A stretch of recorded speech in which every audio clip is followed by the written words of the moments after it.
All right. I just went through a big breakup, 10 Sorry. years with this person, Whoa. which is insane. How do I like have a post breakup glow up without being petty Mm, about it?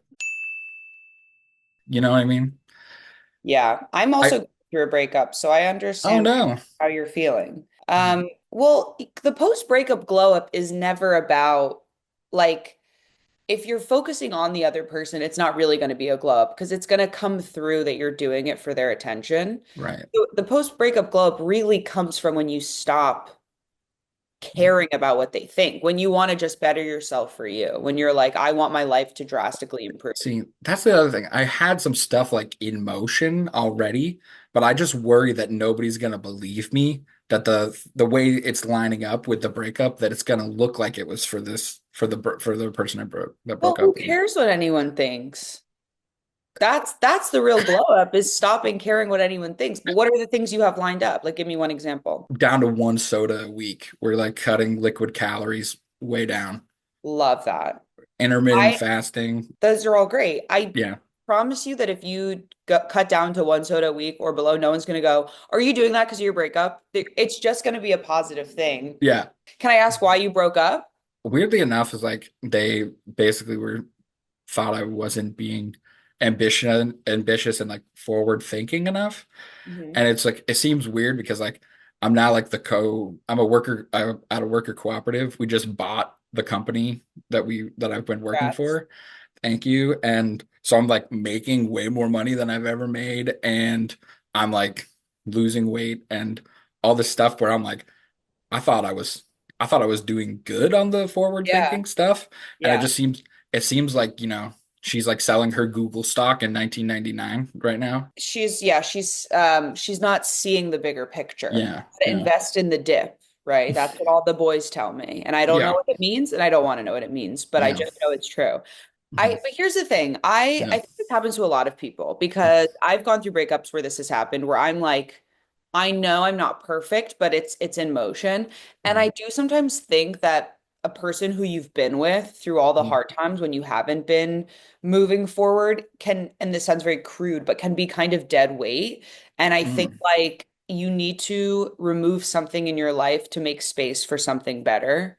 Yeah. And oftentimes you can't see why in the moment, but life always makes sense backwards. And I say this to everyone going through a breakup. I say it to Mhm. myself. Nobody ever regrets a break. I've never to this day met someone who's regretted a breakup. Like somehow it just like life Yeah. picks up. You know what I mean? Yeah. The thing I've been saying, not to name drop my therapist or anything, but Name uh, drop. in therapy, I've been saying repeatedly, every time I thought I predicted the end of the world, I was wrong. Like I've been wrong every single time up until now. What makes me think that like this seeming like the end of the world is going to be right this time, you know? That's so true. That being said, I do think the end of the world is coming for us. Oh, for sure. Yeah, but yeah, in a more of in a global, like cosmic sense, for Yeah. sure. But you're saying, yeah, breakups do feel like the end of the world. Yeah. How long ago did you break up? It was the Saturday before Thanksgiving. Sounds like just a couple weeks back, but Wow, I think that might be the exact date of my breakup too. really? Yeah. Were you like so this is the best part about my breakup. I just got out of a massage, 90-minute massage. I've been intermittent fasting, so I'm sitting down at brunch at like a diner thinking like this is gonna be the best brunch. I'm so relaxed.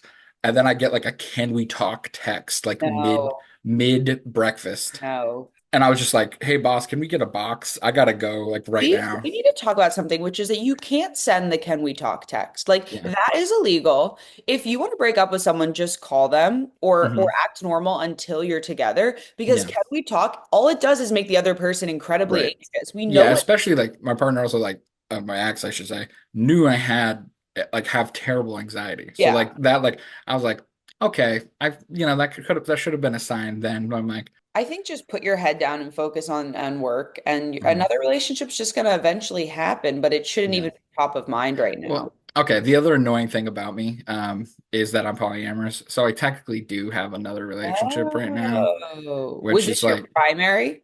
oh yeah, kind of my primary thing has been, and we've been together for like 6 years before we opened things up. So Okay. like there's a lot of history there. But How does that work? Okay, I was in an open relationship, but it was not yeah. polyamorous. How Uh-huh. when you go through a breakup, do you lean on the other partners for support, or is that like not cool? Well, there's a good way and a bad way to do it. Yeah. Uh, and basically, like the way I've been doing it is I've been treating them as like one friendship among a sea of friendships that I'm all kind of leaning on, rather than dumping all my sadness in one place. I'm kind of doing the crowd surfing effect, where Hmm. I'm like, many hands make the Sprinkling like, it over everyone. yeah.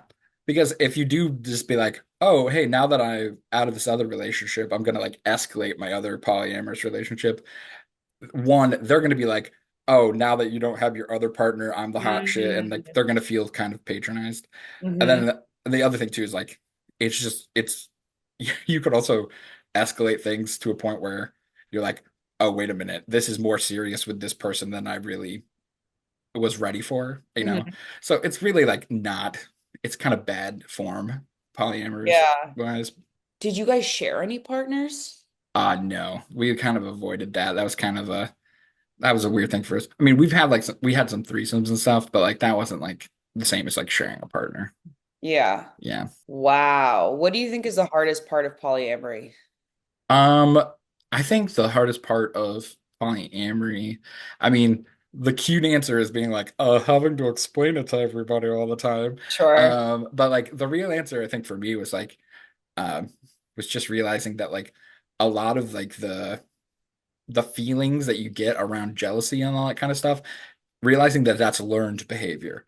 That isn't like Mm. that's not part of like you weren't born jealous. Mm.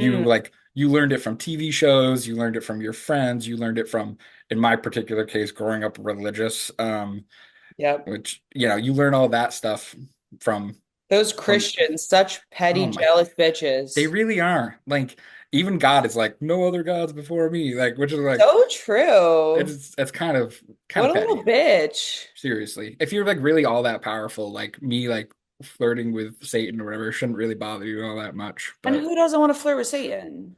I mean, Hot, famously yeah, hot. hot, famously so. I mean, I was because I did open and jealousy came up, but I don't think I did it I don't think I dealt with it in the way that other poly people I know deal with it. I think I Mhm. just was like in my head I was like I feel jealous, but why do I feel jealous?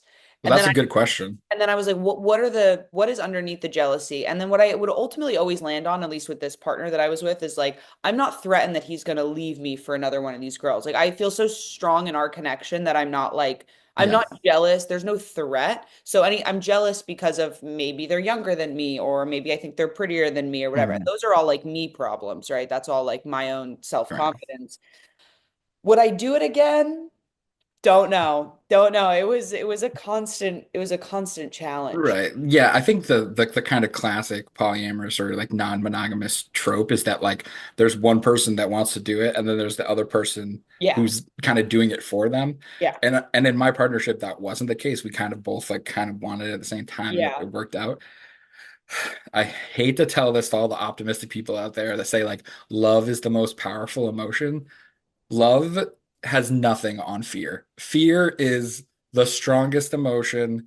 Like it's why Republicans exist. It's why jealousy exists. It all comes down to fear. So like if you ever think to yourself like, "Oh, am I jealous or am I like, It's in not, yeah, most you're not jealous because you love them so much. You're jealous yeah. because you're fearful of something. Yeah. Yeah. Yeah. Was this your first polyamorous relationship? Yeah, I've had a couple of like breakups of like shorter things since we Yeah. started being polyamorous, but Yeah. the longest relationship I had before 10 was 4 years, and like that was like bad You were enough. young because Yeah, and I was young. Yeah. yeah. Do you think monogamy's dead? Um, yeah, I mean, like, I think right now we're at a time of reckoning with normal. Like people are shooting CEOs, like monogamy is dying, being straight is dying. Like all these things that we took for granted, marriage is dead, all of it, like these things we took for granted, like as normal. Everybody's just, we're in an age of asking why, of like, Yeah. to what end? What are we doing here? And I think yeah, a lot of these things that were traditional and normal are probably gonna look different in the next couple of years if they're here at all. Do you think there's any like is any part of you scared of that, of everything just evaporating into chaos?